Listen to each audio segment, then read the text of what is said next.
जय हिंद साथियों, welcome to self study classes with Sumit Jain YouTube channel में आप सभी का स्वागत है। दोस्तों, आज की कक्षा स्टार्ट हो चुकी है, तो सभी लोग लाइव आ जाएं। और आज हम फिर गणित शिक्षा शास्त्र में आगे का जो पार्ट लेकर के आए हैं।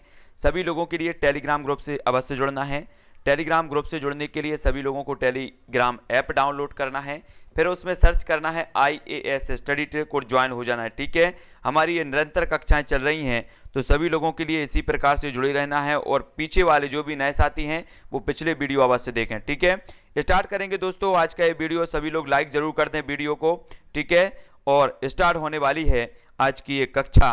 फटाफट से आपको उत्तर बताना होता है, तो स्टार्ट करेंगे। ठीक है, स्टार्ट होने वाली है। तो आज का जो हमारा पहला प्रश्न है वो है, निम्न में से कौन सा शिक्षण सूत्र निगमन विधि से संबंधित नहीं है। तो निगमन विधि और आगमन विधि आप सभी लोगों ने पढ़ी है, तो यहां पर उत्तर बताना है कौन सा निगमन विधि से संबंधित नहीं है। उत्तर क्या हो जाएगा, सभी को कमेंट में लिखना है फटाफट से, सभी लोग उत्तर बताएंगे।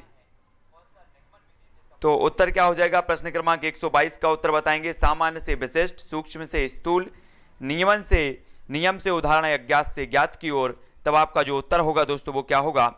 तो जितेंद्र जी, सुरेंद्र जी, बहुत बढ़िया, डी नंबर इसका सही होगा, है ना। शिक्षण सूत्र निगमन विधि से संबंधित नहीं है, तो वो अज्ञात से ज्ञात की ओर निगमन विधि से संबंधित नहीं है, यानी कि जो डी नंबर का है वो इसका सही होगा। निगमन विधि के मूल तथ्य देखो, नियम से उदाहरण की ओर, है ना, सामान्य से विशिष्ट की ओर, सूक्ष्म से स्थूल की ओर, ये जो होते हैं वो निगमन विधि के उदाहरण होते हैं। ये इस प्रकार से आपको याद रख लेना है। आगमन और निगमन विधि सभी लोगों को पढ़ना है। ठीक है, तो निगमन विधि में क्या होता है, नियम से उदाहरण की ओर, सामान्य से विशिष्ट की ओर, सूक्ष्म से स्थूल की ओर, ये क्या है, निगमन विधि है। ठीक है, निम्न में से कौन सा परियोजना विधि का मुख्य सिद्धांत नहीं है। तब हमें उत्तर बताना है, सभी लोग उत्तर बताएंगे, फटाफट से बताएंगे। साथ सही लोग, आपका जो परियोजना विधि का मुख्य सिद्धांत नहीं है, करके सीखना, जीवन से सीखना, विद्यार्थियों के सहयोग एवं साहचर्य से सीखना, या फिर रटकर याद करना। तब आपका उत्तर क्या हो जाएगा, 123 का सभी लोगों को बताना है। सभी को जय हिंद, सभी को गुड आफ्टरनून, सभी लोग जल्दी जल्दी से उत्तर बताना है। उत्तर क्या होगा, मोस्ट इंपॉर्टेंट है। तो कौन सा परियोजना विधि का मुख्य सिद्धांत नहीं है, तब आपका उत्तर क्या हो जाएगा। तो सभी लोगों ने जो उत्तर बताया है, कुछ लोग बता रहे हैं डी, बहुत बढ़िया, डी आंसर बिल्कुल सही है। आप लोगों का परियोजना विधि का मुख्य सिद्धांत नहीं है, तो रटकर याद करना ये नहीं है, तो याद रख लेना हमें। ठीक है, परियोजना विधि बाल केंद्रित व स्वयं करके सीखने की विधि है, जो दैनिक जीवन से संबंधित होता है। इसमें बहुत सारे विद्यार्थी मिलकर कार्य करते हैं तथा स्वतंत्र चिंतन करते हैं। इस विधि के जन्मदाता माने जाते हैं किलपैट्रिक। अगर आपसे पूछा जाएगा, क्या पूछा जाएगा कि ये जो विधि है, कौन सी विधि, परियोजना विधि, परियोजना विधि के जो जन्मदाता माने जाते हैं वो कौन माने जाते हैं, तो किलपैट्रिक महोदय माने जाते हैं। ये चीज आपको याद रख लेनी है। अगला प्रश्न है, आगमन विधि निम्न में से किसके लिए उपयुक्त है। तब आपको उत्तर बताना है। प्रश्न क्रमांक 124 का सभी लोग उत्तर बताएंगे। आगमन विधि किसके लिए उपयुक्त है, सूत्र स्थापित करने के लिए, सवाल को सूत्र द्वारा हल करने के लिए, सवाल को समझने के लिए, या फिर सवाल को बनाने के लिए। तब आपका उत्तर क्या हो जाएगा, 124 का उत्तर सभी लोगों को बताना है। ये मोस्ट इंपॉर्टेंट है, तो जल्दी से बताओ आगमन विधि निम्न में से किसके लिए उपयुक्त है।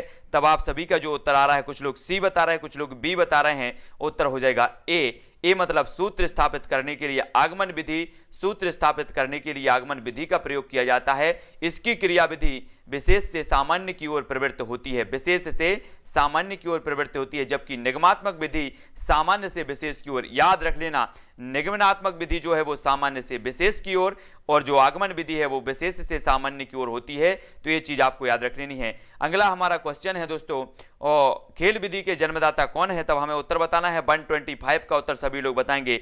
खेल विधि के जन्मदाता फ्रॉबेल, मॉन्टेसरी, डाल्टन या फिर सिगमंड फ्रायड। तब उत्तर क्या होगा, सभी लोगों को आंसर बताना है। खेल विधि के जो जन्मदाता माने जाते हैं वो कौन माने जाते हैं। तब सभी लोगों ने उत्तर बताया है। अधिकांश लोगों के उत्तर आ रहे हैं ए, बहुत बढ़िया। ए नंबर का जो खेल विधि के हैं वो फ्रॉबेल माने जाते हैं, विकल्प नंबर ए इसका सही हो जाएगा। ठीक है, बहुत बढ़िया। अगला क्वेश्चन देख लेते हैं। गणित वह भाषा है जिससे परमेश्वर ने संपूर्ण जगत या ब्रह्मांड को लिख दिया है, यह कथन किसका है। मोस्ट इंपॉर्टेंट है, 126 का आंसर सभी लोगों को बताना है। गणित वह भाषा है जिससे परमेश्वर ने संपूर्ण जगत या ब्रह्मांड को लिख दिया है, ये जो कथन है वो किसका है। सभी का आंसर आने चाहिए, जल्दी से सभी लोग आंसर बताएंगे। क्या हो जाएगा आपका, गैलीलियो, प्लेटो, रसेल या फिर हैमिल्टन। तो आपका उत्तर क्या होगा, जल्दी से उत्तर हमें बताना है।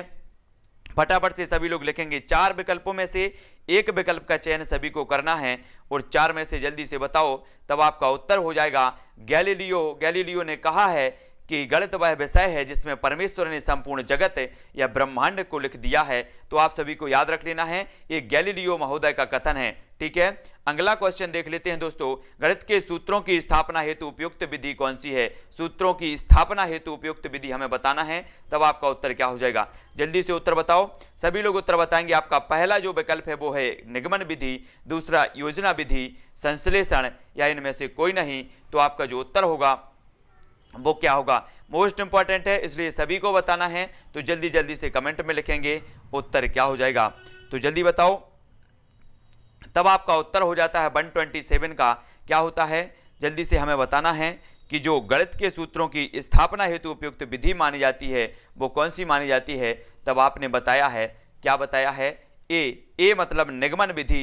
इस विधि द्वारा गणितीय सूत्रों की स्थापना आसानी से की जाती है। सभी लोगों को याद रख लेना है। ठीक है, ये बहुत ही इंपॉर्टेंट है ना। निगमन विधि के बारे में हम बिल्कुल पढ़ रहे हैं निरंतर। अगला जो क्वेश्चन है वो क्या है, शिक्षण की एक विधि जिसमें विद्यार्थी स्वयं अन्वेषक के रूप में कार्य करते हैं तथा समस्याओं का समाधान करते हैं, वो विधि कौन सी है, जल्दी से कमेंट में लिखना है। 4 विकल्प हमारे सामने मौजूद हैं, 4 में से एक का चयन करना है। उत्तर क्या हो जाएगा, 128 का उत्तर हमें बताना है। सभी लोग उत्तर बताएंगे, उत्तर क्या होगा, मोस्ट इंपॉर्टेंट है, इसलिए जल्दी जल्दी से उत्तर बताना है। तब आपका उत्तर क्या होगा दोस्तों, उत्तर हो जाएगा 128 का आपका है मतलब अनुसंधान विधि में विद्यार्थी स्वयं अन्वेषक के रूप में होता है, मतलब जो विकल्प नंबर डी है वो इसका सही हो जाएगा। ठीक है, बहुत बढ़िया आंसर सभी लोगों के, भूपेंद्र जी, मंगल जी, गोपाल जी, पुष्पेंद्र जी। अगला क्वेश्चन है, कक्षा में अधिगम की गतिविधि आयोजित करने में अत्यंत प्रभावशाली कारक निम्न में से कौन सा है। कक्षा में अधिगम की गतिविधि आयोजित करने में अत्यंत प्रभावशाली जो कारक माना जाता है वो कौन सा कारक माना जाता है। सभी लोगों को आंसर बताना, अभिप्रेरण, अनुशासन, पाठ्य विवरण या फिर श्रव्य दृश्य सामग्री। तो 129 का आंसर क्या हो जाएगा, जल्दी से सभी लोगों को बताना है। जो भी हमारे नए साथी हैं वो जो है सब्सक्राइब जरूर कर लेना। ठीक है, वीडियो को सभी को लाइक करना है। तो 129 का जो आंसर हो जाएगा वो क्या हो जाएगा, वो हो जाएगा अभिप्रेरण। कक्षा में अधिगम की गतिविधि आयोजित करने में अत्यंत प्रभावशाली कारक है तो वो है अभिप्रेरण, यानी कि जो विकल्प नंबर ए है वो इसका सही हो जाएगा। ठीक है, बहुत बढ़िया आंसर सभी लोगों के। अधिगम की गतिविधि आयोजित करने में दृश्य श्रव्य सहायक सामग्री का प्रयोग एक प्रभावशाली कारक है। अभिप्रेरण अधिगम गतिविधि प्रारंभ करने की पहली क्रिया है, तो सभी को याद रख लेना है। गणित शिक्षण की विधि जो छोटी कक्षाओं को पढ़ाने के लिए उपयुक्त नहीं है वह कौन सी है, छोटी कक्षाओं के लिए उपयुक्त नहीं मानी जाती वो कौन सी है। तब आपको बताना है, 4 विकल्प हैं, फटाफट से उत्तर बताना है। उत्तर क्या हो जाएगा, मोस्ट इंपॉर्टेंट, विश्लेषण विधि, प्रयोगशाला विधि, व्याख्यान विधि या फिर आगमन निगमन विधि। तो छोटी कक्षाओं को पढ़ाने के लिए उपयुक्त नहीं मानी जाती वो विधि हमें यहाँ पर बताना है। तब 130 का जो आपका उत्तर हो जाएगा वो क्या होगा दोस्तों, वो होगा व्याख्यान विधि, यानी कि जो विकल्प नंबर बी है, बी व्याख्यान विधि जो होती है वो छोटी कक्षाओं के लिए पढ़ाने के लिए उपयोग नहीं मानी जाती। तो बी नंबर का इसका सही हो जाएगा। ठीक है, बी नंबर सही है। बिट्टू जी, पुष्पेंद्र जी, दिलीप जी, उर्मिला जी, बहुत बढ़िया है ना।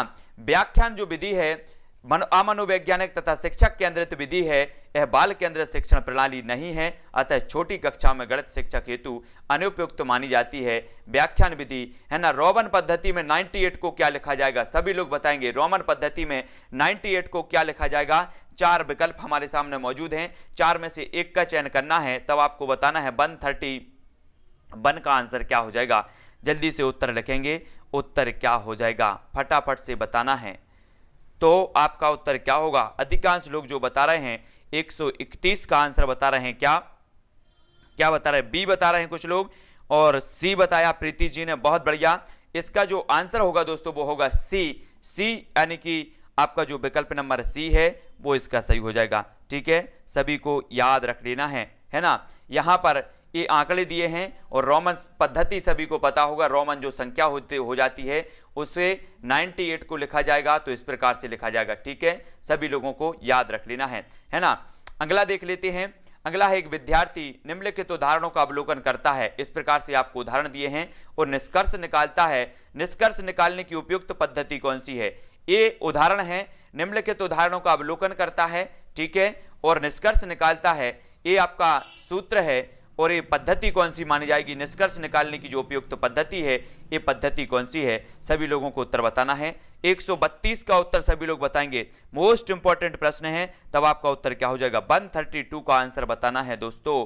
तो उत्तर क्या होगा, है ना, यहाँ पर आपके विकल्प दिए हैं, ये हैं विकल्प, है ना, विश्लेषणात्मक, निगमनात्मक, गतिविधि या फिर आगमनात्मक। तो हमें उत्तर बताना है। इस प्रकार से उदाहरण का अवलोकन करता है और निष्कर्ष निकालता है, और निष्कर्ष निकालने की उपयुक्त जो विधि मानी जाएगी वो कौन सी मानी जाएगी, तब जो आपका आंसर होगा वो क्या होगा, जल्दी से आपको उत्तर बताना है। तो आप सभी ने जो उत्तर बताया है वो क्या बताया है, अधिकांश लोगों ने उत्तर बताया है दोस्तों, क्या ए बता रहे हैं कुछ लोग, लेकिन इसका सही उत्तर क्या है, डी, आगमन विधि। आगमन विधि इसका सही हो जाएगा, विकल्प नंबर डी इसका सही हो जाएगा।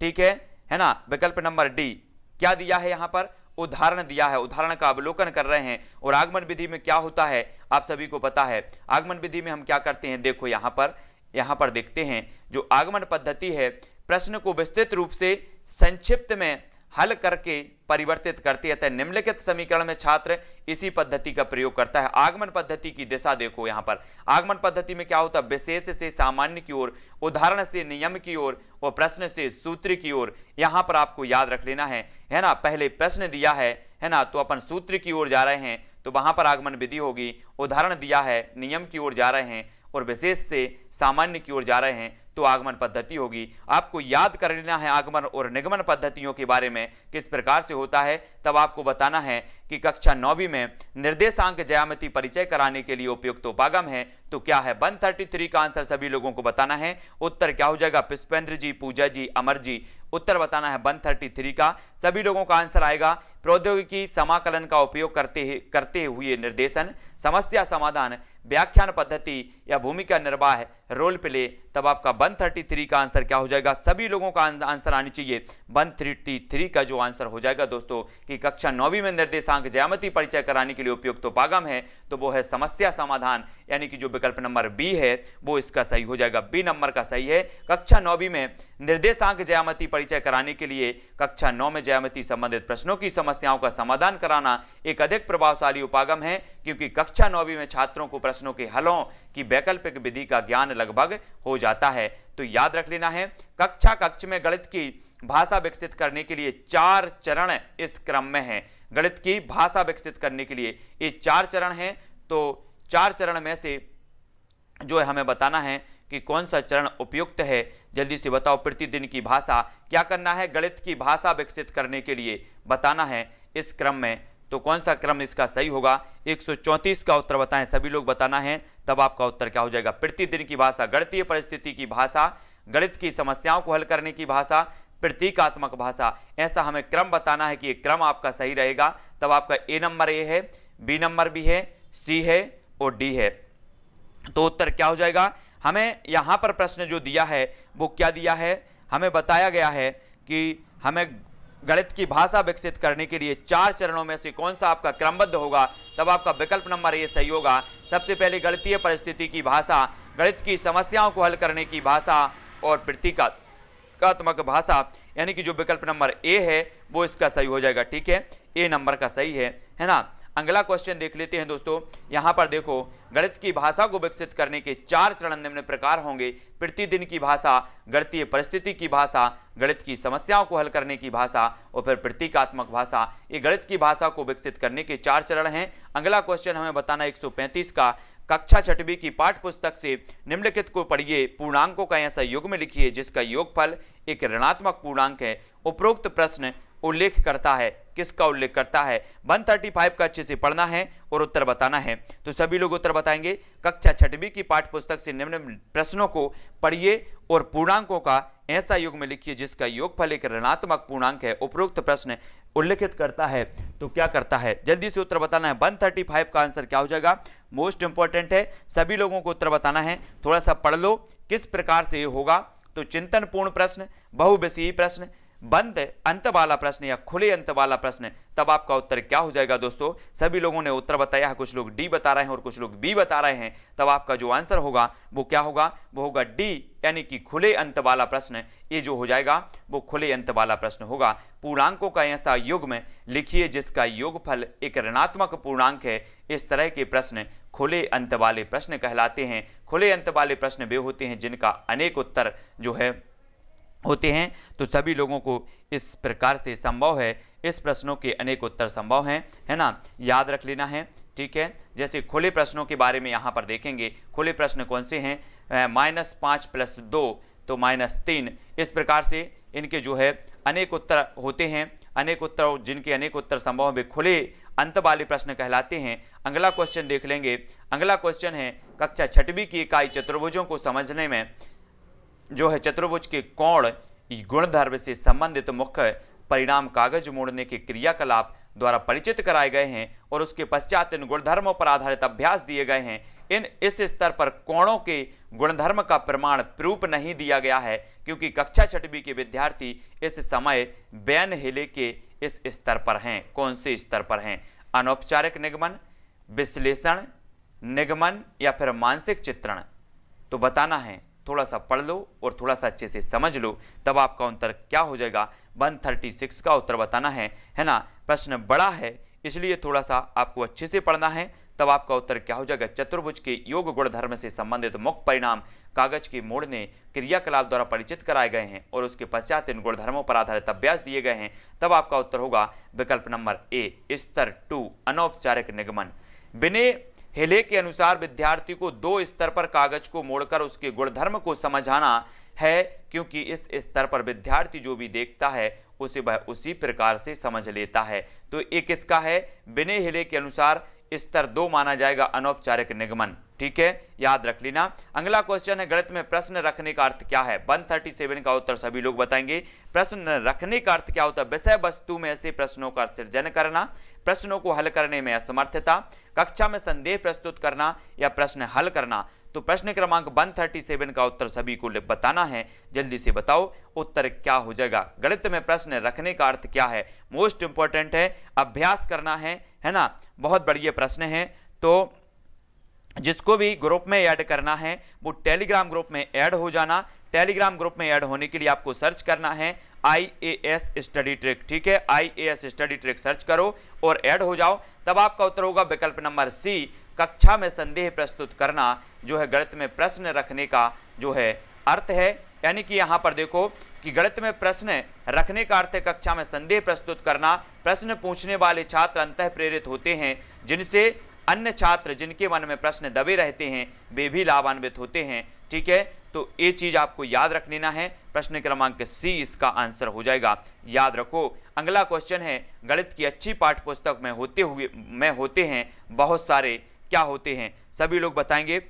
प्रमेय और उनकी संपत्ति, समन्वेषण के लिए प्रश्न, अभ्यास प्रश्न, हल किए हुए उदाहरण। तब आपका उत्तर क्या हो जाएगा। गणित की अच्छी पाठ्य पुस्तक में होते हैं क्या होते हैं, सभी लोगों का आंसर आना चाहिए। 138 का आंसर आना चाहिए। तब आपका जो आंसर हो जाएगा दोस्तों वो क्या हो जाएगा। बहुत बढ़िया आंसर सभी लोगों ने बताया है। बिट्टू पटेल जी, पुष्पेंद्र जी, नीरज जी, बहुत बढ़िया। सभी लोगों का आंसर है हल किए हुए उदाहरण, यानी कि डी इसका सही होगा, है ना। गणित की अच्छी पाठ्य पुस्तक में बहुत सारे हल किए उदाहरण होते हैं क्योंकि हल किए उदाहरणों में अवधारणा का निर्माण होता है, यानी कि जो विकल्प नंबर डी है वो इसका सही हो जाएगा, जो अधिकांश लोगों ने सही बताया है ना। निम्न कथन पर विचार करना है हमें कि यदि एक चतुर्भुज के विकर्ण परस्पर समद्विभाजित करते हैं तो चतुर्भुज एक समानांतर चतुर्भुज होगा। यह कथन है क्या है, प्रमेय है, अभिग्रहित है, परिभाषा है या फिर साध्य है। जैसे पढ़ते थे ना वो कि जीवा पर डाला गया लंब, वो प्रमेय होता था, है ना। यहाँ पर बताना है कि एक चतुर्भुज के विकर्ण परस्पर समद्विभाजित करते हैं तो चतुर्भुज एक समानांतर चतुर्भुज होगा। यह कथन क्या है, प्रमेय है या फिर अभिग्रहित है या परिभाषा या फिर साध्य है। तो 139 का आपका आंसर क्या होगा। तब आप सभी ने बताया है कि ये जो है वो साध्य है, अर्थात जो विकल्प नंबर डी है वो इसका सही हो जाएगा। यह साध्य कथन है, इसका अर्थ यह है कि इस प्रकार के चतुर्भुज निर्माण में विकर्णों में ऐसी उत्पत्ति दर्शित होती है, मतलब ये साध्य माना जाएगा, विकल्प नंबर डी माना जाएगा। ठीक है, और प्रमेय जब हम पढ़ते हैं तो बोलते हैं कि सिद्ध करो कि ऐसे से ऐसा होगा, ऐसे से ऐसे, फलाने से ढकाने, इस प्रकार से आता है। ठीक है, तो आप सभी ने प्रमेय पढ़ी है कक्षा 10वीं में, सभी लोग पढ़ते थे, है ना, पाइथागोरस प्रमेय, और सभी लोग प्रमेय पढ़ते थे। अब हमें उत्तर बताना है, गणित में प्रदर्श उल्लेख नहीं करता तो क्या नहीं करता। 140 का आंसर सभी लोगों को बताना है, उत्तर क्या हो जाएगा। गोपाल जी, एकता जी, सभी लोगों को उत्तर बताना है। गणित में प्रदर्श उल्लेख नहीं करता, दो चरों के मध्य संबंध को समीकरण में व्यक्त करना, संख्या श्रेणी को ज्यामितीय प्रतिरूप में व्यक्त करना, एक महत्वपूर्ण ज्यामितीय परिणाम को प्रमेय में व्यक्त करना, या दिए गए आंकड़ों को आलेख द्वारा व्यक्त करना। तो गणित में प्रदर्श उल्लेख नहीं करता तो क्या नहीं कर सकता, सभी लोगों को उत्तर बताना है। तो उत्तर हो जाएगा सी, यानी कि एक महत्वपूर्ण ज्यामितीय परिणाम को प्रमेय में व्यक्त करना। ए नंबर का, सी नंबर का इसका सही हो जाएगा। ए प्रदर्श उल्लेख नहीं करता, है ना, ज्यामितीय परिणाम के आधार पर नियम बनाना, प्रमेय में व्यक्त करना प्रदर्शन विधि का उदाहरण नहीं है, वरन यह निगमन विधि का उदाहरण है। तो सभी लोगों को याद रख लेना है। अगला क्वेश्चन दोस्तों क्या है कि तकनीकी पर आधारित खेलों जिनमें संख्याओं के गुणनखंड या द्विआयामी आकृतियों को जोड़कर नई आकृति बनाना आदि होता है, इनका प्रयोग विद्यार्थियों की संख्यात्मक दक्षता और परिकलन दक्षता को बढ़ाता है।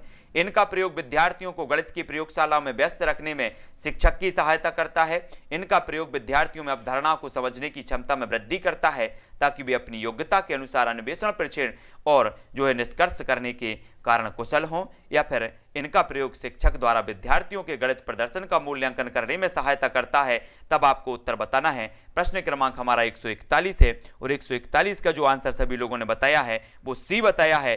कोई बात नहीं, अगर आपसे नहीं भी बन रहा है दोस्तों तो आप एक अभ्यास कर रहे हो। आने वाले जो भी प्रश्न होंगे या जब हमारी मैराथन क्लास होगी तब आपसे इस प्रकार के क्वेश्चन आपसे बनने चाहिए। यानी कि सी नंबर इसका जो बताया है सभी लोगों ने कि विद्यार्थियों में अवधारणा को समझने की क्षमता में वृद्धि करता है, ताकि वे अपनी योग्यता के अनुसार अन्वेषण, प्रेक्षण, निष्कर्ष करने के कारण कुशल हो जाते हैं। बहुत बढ़िया आंसर, सभी लोगों ने बिल्कुल सही आंसर दिया है। याद रख लेना है, अन्वेषण विधि को और किस नाम से जाना जाता है, तो 142 का आंसर बताना है। दोस्तों छोटे छोटे आंसर सभी लोग कर जाते हैं, और बड़े आंसरों से डर करके कुछ लोग भाग जाते हैं और कुछ लोग गलत करके आते हैं। तब आप सभी को बहुत अच्छे से पढ़ना है, अन्वेषण विधि को और किस नाम से जाना जाता है। और आपने देखा होगा कि बड़े आंसर ज्यादातर पूछे जाते हैं, और बड़े आंसर को देख करके दिमाग चकरा जाता है जिनका अभ्यास नहीं होता है। तो आपको अभ्यास करना है, क्या है अन्वेषण विधि को और किस नाम से जाना जाता है, तब आपका आंसर क्या होगा। सभी लोगों ने जो उत्तर बताया है वो बताया ह्यूरिस्टिक विधि, यानी कि जो विकल्प नंबर सी है वो इसका सही हो जाएगा। बहुत बढ़िया आंसर। अन्वेषण विधि को ह्यूरिस्टिक विधि अथवा खोज विधि के नाम से जाना जाता है। इसके प्रवर्तक आर्मस्ट्रांग थे। यह एक बाल केंद्रित शिक्षा प्रणाली है जिसमें छात्र स्वयं खोजकर सीखता है। बहुत बढ़िया आंसर। अन्वेषण विधि को खोज विधि भी कहा जाता है, याद रख लेना है, ह्यूरिस्टिक विधि भी कहा जाता है। इसके आर्मस्ट्रांग जो है प्रवर्तक माने जाते हैं। ये चीज सभी को याद रख लेनी है। सरसों का पुष्प पढ़ाते हुए निम्नलिखित में सर्वाधिक उपयुक्त पद्धति कौन सी है। आप सरसों का पुष्प पढ़ा रहे हैं तो कौन सी पद्धति उपयुक्त मानी जाएगी। अवलोकन, क्षेत्र भ्रमण, व्याख्यान पद्धति या फिर चर्चा पद्धति, सभी को आंसर बताना है। तब आपका जो आंसर हो जाएगा दोस्तों वो क्या होगा, मोस्ट इंपॉर्टेंट है 143 का जो आंसर होगा। सभी लोगों का जो आंसर आ रहा है, कुछ लोग सी बता रहे हैं, कुछ लोग ए बता रहे हैं, और आपका जो आंसर हो जाएगा वो क्या हो जाएगा, वो हो जाएगा सी, यानी कि क्षेत्र भ्रमण पद्धति जो होगी वो सबसे उपयुक्त मानी जाएगी। तो ये चीज सभी को याद रख लेनी है। उपरोक्त में सरसों का पुष्प पढ़ने के लिए छात्रों में क्षेत्र भ्रमण के लिए जाना सबसे उपयुक्त माध्यम है। इसमें छात्रों में पुष्प के स्वभाव, आवास आदि की भी जानकारी हो सकेगी तथा विषय बहुत रुचिकर हो सकेगा। तब हमारा अगला प्रश्न है, निम्न में से कौन सी क्रिया आधारित शिक्षण विधि नहीं है। तो क्रिया आधारित कौन सी नहीं है, सभी को बताना है। सोनम जी, प्रीति जी, पूनम जी, भूपेंद्र जी, सभी लोगों का आंसर आने चाहिए। निम्न में से कौन सी क्रिया आधारित शिक्षण विधि नहीं है, तो क्रिया आधारित बताना है। तब आपका आंसर क्या हो जाएगा, 144 का सभी लोगों को उत्तर बताना है। तो आपका जो आंसर होगा दोस्तों वो क्या हो जाएगा, क्रिया आधारित विधि नहीं है तो वो नहीं है व्याख्यान विधि, है ना। ये जो है व्याख्यान विधि बाल केंद्रित विधि नहीं होती और क्रिया आधारित विधि नहीं होती, ये शिक्षक केंद्रित विधि होती है। तो याद रख लेना, विकल्प नंबर जो डी है वो इसका सही हो जाएगा। ठीक है, बहुत बढ़िया। आंसर सभी लोगों के आए हैं। अगला क्वेश्चन देख लेते हैं। अगला जो क्वेश्चन है दोस्तों वो क्या है, सामान्य से विशेष की ओर का सिद्धांत लागू होता है तो निगमन विधि में, संश्लेषण विधि में, आगमन विधि में या विश्लेषण विधि में। पहले हम पढ़ चुके हैं, आगमन भी पढ़ लिया है और निगमन भी पढ़ लिया है, दोनों पढ़ लिया है। अब आगमन में बताना है आपको या निगमन में, तो ये तो कन्फर्म है सामान्य से विशेष की ओर दो में से किसी में होता है, तो आपको बताना है 145 का उत्तर क्या हो जाएगा। तब आपका जो आंसर आ रहा है वो क्या आ रहा है, कुछ लोग ए बता रहे हैं, कुछ लोग बी बता रहे हैं, कुछ लोग अभी भी कंफ्यूजन है, तो आगमन और निगमन विधि को थोड़ा सा अच्छे से पढ़ना है। इसका आंसर हो जाएगा ए। निगमन विधि में सामान्य से विशेष की ओर का सिद्धांत लागू होता है, सभी को याद रख लेना है, ठीक है। और विशिष्ट से सामान्य की ओर जो है आगमन विधि होती है, सभी को बहुत अच्छे से याद करना है। इन चीजों को आपसे इस प्रकार के क्वेश्चन पूछे जाएंगे। अगला आपका क्वेश्चन है दोस्तों, गणित शिक्षण में आगमन विधि द्वारा हम आगे बढ़ते हैं तो सूक्ष्म से स्थूल की ओर, सामान्य से विशिष्ट की ओर, ज्ञात से अज्ञात की ओर या अज्ञात से ज्ञात की ओर, तो आगमन विधि में बताना है। अब पहले हमने निगमन विधि के बारे में जाना और अब आगमन विधि के बारे में सभी को बताना है, तब उत्तर क्या हो जाएगा। सभी लोगों का जो आंसर आ रहा है, कुछ लोग डी बता रहे हैं, कुछ लोग ए बता रहे हैं, तब आपका 145 का जो उत्तर होगा वो क्या होगा दोस्तों, 146 का उत्तर बताना है, तो 146 का जो 46 का उत्तर होगा वो होगा सी यानी ज्ञात से अज्ञात की ओर, ज्ञात से अज्ञात की ओर, सी नंबर का इसका सही होगा। याद रख लेना है, ज्ञात से अज्ञात की ओर जो शिक्षण सूत्र है वो आगमन विधि में चलता है ना, सभी लोगों को याद रख लेना है, सी नंबर का इसका सही हो जाएगा। याद सभी को करना है, ठीक है ना। गणित शिक्षण में आगमन विधि द्वारा हम ज्ञात से अज्ञात की ओर बढ़ते हैं, अर्थात गणित शिक्षण करते समय शिक्षक को कक्ष में पहले छात्रों को उदाहरण प्रस्तुत करें, फिर उनका जो है नियम व विश्लेषण करें।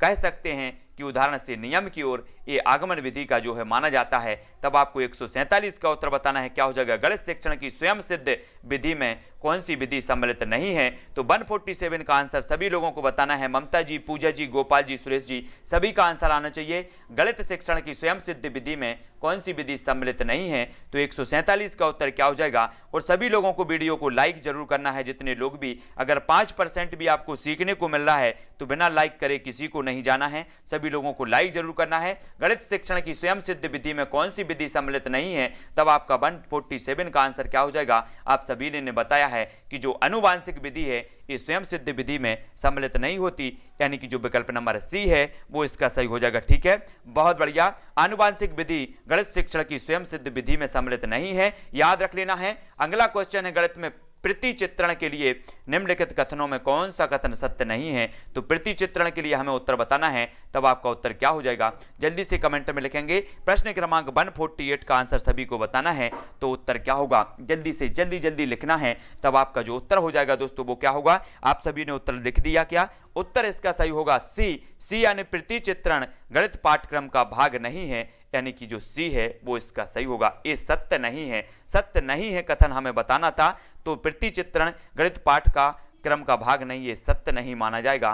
तो याद रख लेना, विकल्प नंबर जो सी है वो आपका सही हो जाएगा, ठीक है।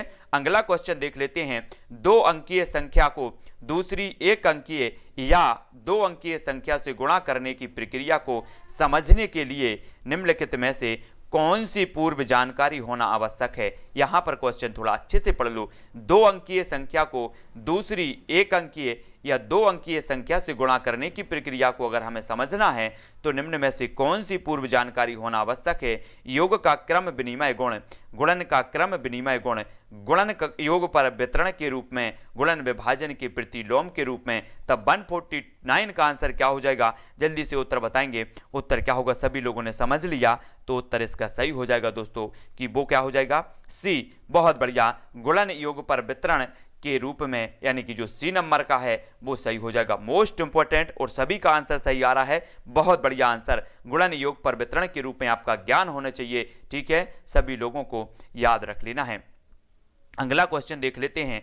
अगला जो क्वेश्चन है दोस्तों, अगला क्वेश्चन आपका क्या है कि प्राथमिक स्तर पर गणित की पाठ्य पुस्तकों की सबसे अधिक महत्वपूर्ण विशेषता निम्न में से कौन सी है, तो है बतानी है। और इसके जस्ट बाद आपकी एक क्वेश्चन के बाद ये आपका लास्ट क्वेश्चन होगा, ठीक है। और इस लास्ट क्वेश्चन के बाद आपको 5 या 10 मिनट बाद आपका एक पर्यावरण का महत्वपूर्ण फैक्टों का वीडियो आएगा जो मैं अपलोड करूंगा। 5 या 10 मिनट में आप तक प्रेषित हो जाएगा, तो वो जरूर देखना है, जिसमें सारे की सारी चीजें बताई गई हैं कि टाइगर मैन ऑफ इंडिया किसे कहा जाता है ना, और बर्ड मैन ऑफ इंडिया किसे कहा जाता है, डॉल्फिन ऑफ इंडिया किसे कहा जाता है, पर्यावरण का हीरो किसे कहा जाता है। इस प्रकार के महत्वपूर्ण जो प्रश्न हैं वो आप तक प्रेषित किए जाएंगे, जो इंपॉर्टेंट है आपकी परीक्षा के लिए इंपॉर्टेंट है वो आएगा, तो वो वीडियो जरूर देख लेना, है ना।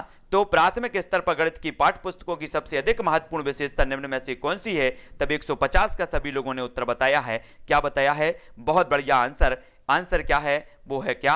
संकल्पनाओं को मूर्त से अमूर्त रूप में प्रस्तुत किया जाना चाहिए, यानी कि जो विकल्प नंबर डी है ये कथन जो है बिल्कुल सबसे अधिक महत्वपूर्ण कथन हो जाएगा कि मूर्त से अमूर्त की ओर संकल्पनाओं को जो है प्रस्तुत किया जाना चाहिए गणित में, तो डी नंबर का इसका सही है। सभी लोगों को वीडियो अच्छा लगा हो तो सभी लोग लाइक जरूर कर देना। सुरेश जी, शुभम जी, दिलीप जी, है ना, शुभम, आरती जी, सुधा जी, बहुत बढ़िया, उर्मिला जी, प्रीति जी, मंगल जी, नेहा जी, सभी लोगों को लाइक जरूर करने, पुष्पेंद्र जी, पिंकी जी, है ना, अरुण लोधी जी, लवकुश जी, नीरज जी, पुष्पेंद्र जी और भूपेंद्र जी, कृष्णा जी, ममता जी, शीतला जी, सुरेंद्र जी, पूजा जी, भूपेंद्र जी, बहुत बढ़िया, सभी लोगों को बहुत बहुत धन्यवाद। अच्छा लगा होगा आप लोगों के लिए। नेहा जी, पूजा जी, गोपाल जी, है ना, साधना जी, रवि जी, पिंकी जी, सोनी जी, रुचि जी, सभी लोगों को इसी प्रकार से अपनी 2:30 बजे रोज क्लास होती है गणित शिक्षा शास्त्र की, तो सभी लोगों को याद रख लेना है। गौरी जी, सुल्तान जी, शीतला जी, सुरेंद्र जी, सभी को याद रख लेना है। विजय पांडे जी, बहुत बढ़िया। इसी प्रकार से अपनी क्लास, अभी आपका एक पर्यावरण का वीडियो मैंने बनाया है जो बहुत ही महत्वपूर्ण है आप लोगों के लिए, सुरेंद्र जी, पूजा जी, अरविंद्र जी, वो वीडियो मैं अपलोड करने वाला हूं अभी 10 मिनट के बाद, अरविंद्र जी, तो वो जरूर देख लेना। और पर्यावरण की पूरी लिस्ट आपकी बनी है, पूरा का पूरा कोर्स आपका लगभग जो महत्वपूर्ण चीजें हैं मैंने कंप्लीट करवा दी हैं, तो वो आप देख लेना पूरी की चैनल पर जाकर प्लेलिस्ट में देखो, पर्यावरण की पूरा का पूरा कोर्स आपका कंप्लीट है। बहुत सारे वीडियो हो, जो भी महत्वपूर्ण फैक्ट है मैं निरंतर आप तक प्रेषित कर रहा हूं, तो प्लेलिस्ट में जाकर के देखें, ठीक है, देख लेना। और आज के लिए बस इतना ही। शाम को 6:30 बजे आपकी पर्यावरण की लाइव क्लास होगी, 7:15 पर आपकी बाल विकास की लाइव क्लास होगी, तो सभी लोग उस क्लास से जुड़ जाना। और ठीक है, हिंदी व्याकरण की जो अपनी हिंदी की क्लास है वो अपन ने 10 बजे रखी है, 10:10 पे आपकी हिंदी की क्लास स्टार्ट हो जाती है, तो आप लोग अगर देख सको, हिंदी आपको अगर पढ़ना है तो 10:10 बजे आपकी हिंदी की क्लास होती है, तो वो देख लेना, ठीक है दिलीप जी। और वीडियो को सभी लोग लाइक करके अपने फेसबुक या व्हाट्सएप ग्रुपों में शेयर जरूर कर देना। ममता जी, पिंकी जी, जय हिंद।